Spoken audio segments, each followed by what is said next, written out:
Manager വിളിക്കണം.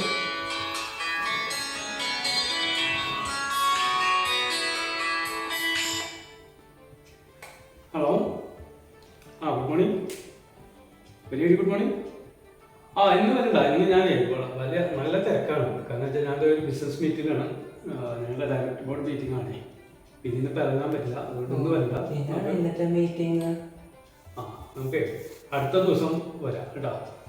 ഞാൻ വന്നിട്ട് വിളിക്കാം. പിന്നെ ഇല്ല, മീറ്റിംഗ് കഴിയുമ്പോൾ ചിലപ്പോൾ മീറ്റിംഗ് എപ്പോൾ കഴിയുമെന്ന് പറയാൻ പറ്റില്ല. പിന്നെ ഇവിടെ നിന്ന് ഡ്രൈവ് ചെയ്ത് അവിടെ വരെ എത്തണ്ടേ, അപ്പോൾ ഒരുപാട് സമയമാവും. അപ്പോൾ അതുകൊണ്ട് ഞാൻ വന്നിട്ട് വിളിക്കാം കേട്ടോ. നീ എന്തിട്ടാ പറഞ്ഞത്? അല്ലാണ് ഇന്നത്തെ മീറ്റിംഗ്. എടാ, ഈ ബാങ്ക് മാനേജറുടെ കാര്യങ്ങൾ റേഷൻ മേടിക്കാൻ കാശില്ലാത്തപ്പോഴാണ് ഇപ്പോൾ ഇൻഷുറൻസും പറഞ്ഞു വരുന്നത്.